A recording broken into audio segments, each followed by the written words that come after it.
Praise the Lord. ஆண்டவராகிய இயேசு கிறிஸ்துவின் நாமத்தினாலே உங்கள் யாவருக்கும் என் அன்பின் வாழ்த்துக்கள். இன்னைக்கு நம்ம பார்க்க போகிற தலைப்பு லேயாளை குறித்து பார்க்க போகிறோம்.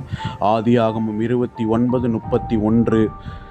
லேயாள் அற்பமா எண்ணப்பட்டாள். இந்த லேயாள் யார் அப்படின்னா, இந்த லேயாள் யாக்கோபினுடைய முதல் மனைவி.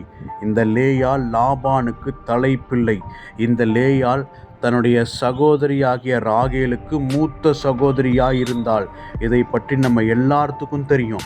ஆனால் இந்த லேயாளை எதற்காக அற்பமாய் நினைத்தார்கள் அப்படின்னு பார்த்தோம்னா, ஆதியாகமம் 29:17 லேயாளுடைய கண்கள் கூச்ச பார்வையாய் இருந்தது, ராகேலோ ரூபவதியும் பார்வைக்கு அழகானவளுமாயிருந்தாள் அப்படின்னு சொல்லி வேதம் சொல்லுது. இந்த வசனத்தில் லேயாளை ராகேலோடு ஒப்பிட்டு எழுதியிருக்கிறாங்க. அப்படின்னா என்ன அர்த்தம்? தன்னுடைய சொந்த சகோதரி, தன்னுடைய சொந்த இளைய சகோதரியே லேயாளை அற்பமாய் நினைத்தாள் அப்படின்னு சொல்லி பார்க்கிறோம். அதனால தான் கர்த்தர் லேயாளுடைய கற்பத்தை ஆசீர்வதித்து அதிலிருந்து இஸ்ரவேலின் முதல் 4 சந்ததிக்கு இவள் தாயாகும்படி செய்தார்னு சொல்லி நம்ம பார்க்கிறோம். லேயாள் ரூபனை பெற்றெடுக்கிறாள், லேயாள் சிமியோனை பெற்றெடுக்கிறாள், லேயாள் லேவியை பெற்றெடுக்கிறாள், லேயாள் யூதாவை பெற்றெடுக்கிறாள். நல்லா கவனிக்கணும். ஆனால் இந்த யூதாவை பெற்றெடுக்கும் போது லேயாள் என்ன ஸ்டேட்மெண்ட் கொடுக்குறா தெரியுமா? ஆதியாகமம் 29:35 மறுபடியும் அவள் கர்ப்பவதியாகி ஒரு குமாரனை பெற்று இப்பொழுது கர்த்தரை துதிப்பேன் என்று சொல்லி அவனுக்கு யூதா என்று பேரிட்டாள். பிற்பாடு அவளுக்கு பிள்ளை பேரு நின்று போயிட்டுன்னு சொல்லி நம்ம பார்க்கிறோம். நல்லா நம்ம கவனிக்கணும்.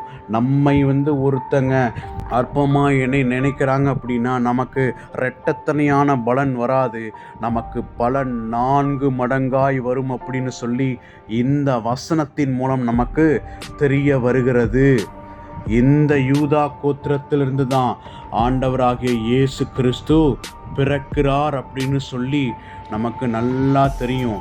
யூதா கோத்திரத்தின் தாயாய் மாறினது நிமித்தம் இவள் இயேசு கிறிஸ்துவுக்கும் இவள் மூதாதையாராய் மாறி போகிறாள் அப்படின்னு சொல்லி இந்த அதிகாரத்தின் மூலம் நமக்கு தெரியுது. என ஆண்டவராகிய இயேசு கிறிஸ்து அற்பமாய் நினைக்கிறவர்களுக்கு 2 மடங்கள்ல அற்பமாய் நினைக்கப்படுகிறவர்களுக்கு அவர் 4 மடங்கு பலனை கொடுத்து அவர்களை ஆசீர்வதிப்பதற்கு அவர் போதுமானவராய் இருக்கிறார். அதனால் நம்ம யார் அற்பமாக எண்ணினாலும் நீங்கள் ஜெபத்தில் வைங்க.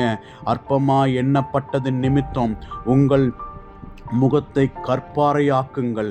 கர்த்தர் நம்முடனே இருந்து காரியத்தை மாறுதலாய் முடிய செய்வார். மேலும் பல ரகசியங்களை அறிந்து கொள்ள எங்களோடு இணைந்திருங்கள். கர்த்தர் நம்மை ஆசீர்வதிப்பாராக.